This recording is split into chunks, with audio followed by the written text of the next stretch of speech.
On a spring night in Glasgow, Scotland, a young woman stepped out of a nightclub and disappeared into the darkness.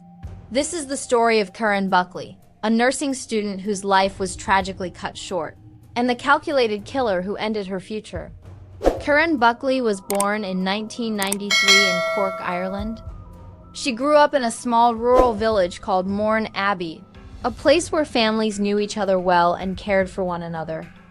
Karen was the youngest of 4 children and the only daughter of John and Marion Buckley. With 3 older brothers, she grew up strong, warm, and full of kindness. People who knew her often said she was friendly, thoughtful, and always ready to help others.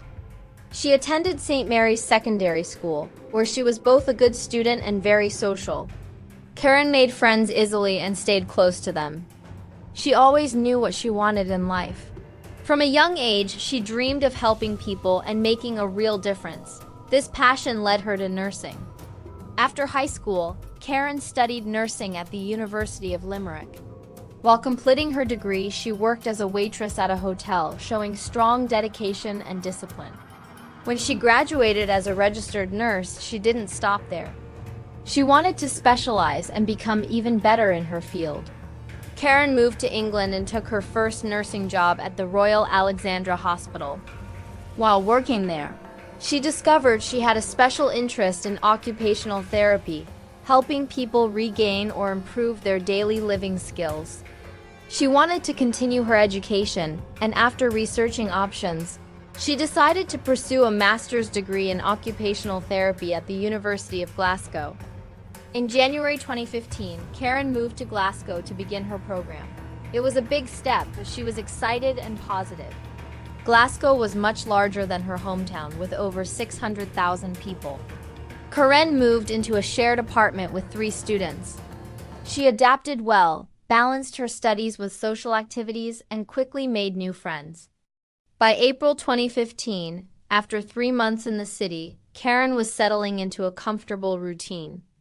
April 11, 2015 started like any other Saturday.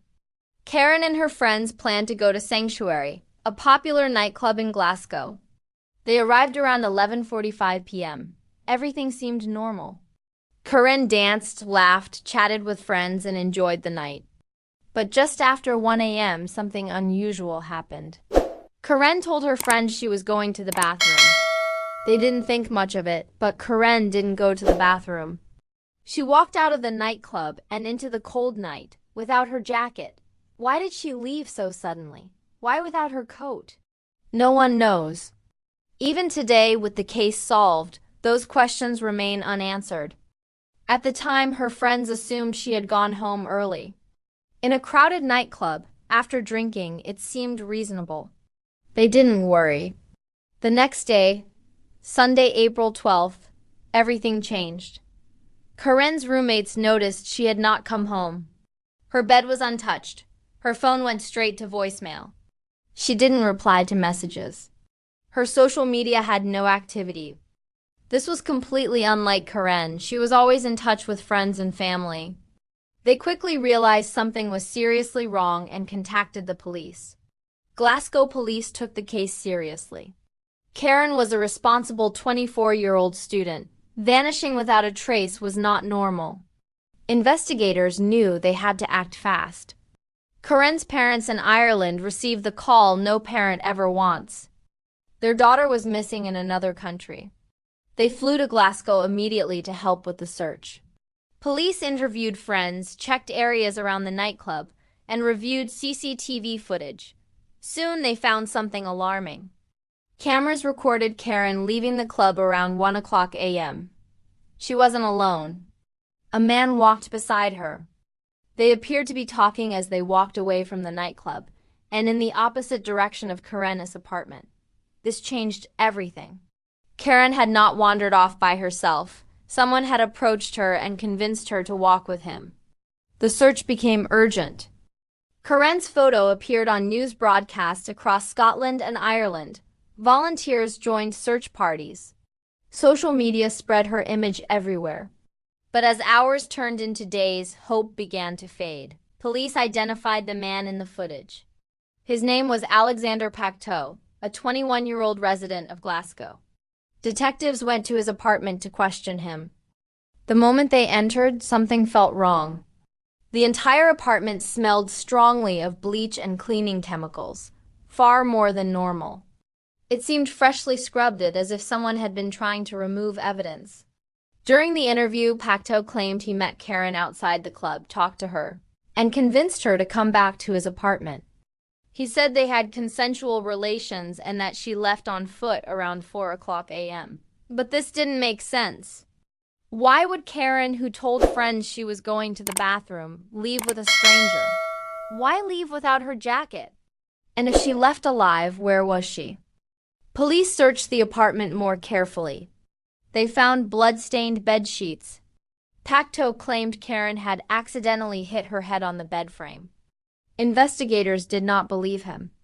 Then they found something even more suspicious. A handwritten note where Pacto had written his entire story, point by point. It looked like he had prepared a script to avoid making mistakes in his lies. Pacto became the main suspect. Police held him in custody while they continued searching for Karen. Soon after, investigators found Karen's belongings near Dosham Park in the opposite direction from her apartment. This directly contradicted Pacto's story and suggested her items had been deliberately thrown there. The crucial breakthrough came when a co-worker told police that Pacto rented a storage area at a farm in High Craigton. This gave police a specific place to search.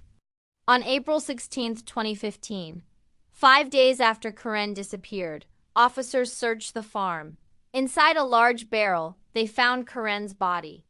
The cause of death was blunt force trauma to the head.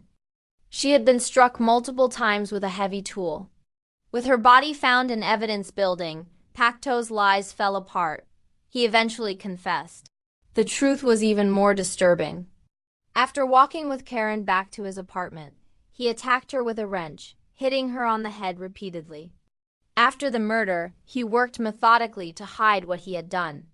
He bought a barrel and chemicals, including caustic soda, attempting to dissolve her body. He transported the barrel to the farm. He scrubbed his apartment with bleach, burned the blood-stained sheets, disposed of the murder weapon in a river, and even tried to clean and sell his car.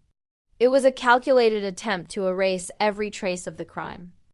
During the investigation, police learned that this was not Pacto's first violent offense. In 2011, 4 years earlier, he had been accused of trying to sexually assault a young woman after she left a nightclub. The attack was very similar to what happened with Karen, but due to technical issues in court, including a malfunctioning sound system, the trial collapsed, and Pacto walked free.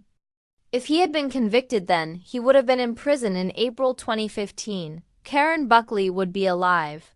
Police also discovered Pacto had a history of dishonesty and crime, including printing counterfeit tickets. Despite these warning signs, the justice system had given him chances.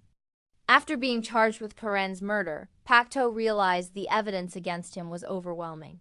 In September 2015, he pled guilty. He avoided a trial that would have forced Karen's family to relive every detail. In November 2015, he was sentenced to life in prison, with a minimum of 23 years before he could be considered for parole. He will be at least 44 years old before he has any chance of release, and given the nature of his crime, he may never leave prison. Even with the case solved, some questions remain. Why did Karen leave the club so suddenly? Did something scare her? Did she receive a message? Did she feel unwell? No one knows. Was the meeting with Pacto random? Or had he been watching her? Some investigators believe Pacto may have been observing women outside the club, waiting for someone who looked vulnerable. And perhaps the hardest question, why did he kill her? There was no evidence of sexual assault. Forensic experts believe Pacto may have killed simply because he wanted power and control. Some believe he was a potential serial killer stopped before he could kill again. Karen's murder deeply affected her family. Her parents, John and Marion, described Pacto as pure evil. Their pain is unimaginable. Karen was young, kind, talented, and full of promise. She had moved to Glasgow to build a better future, to continue helping people, something she had always loved. For her friends, especially the ones who were with her that night, the guilt and sorrow have been heavy. They know logically that they could not have prevented what happened. Still, it is something they will carry forever. Karen Buckley's case also highlighted failures in the justice system. The woman who accused Pacto in 2011 was brave enough to come forward, but the system failed her. That failure cost Karen her life. Today, Karen's family remembers her as a bright, loving young woman. They have created memorial funds in her name to support other nursing students, continuing her legacy of helping others. Alexander Pacto remains in prison, where he belongs. But no sentence can truly repair the loss. Karen was only 24 years old.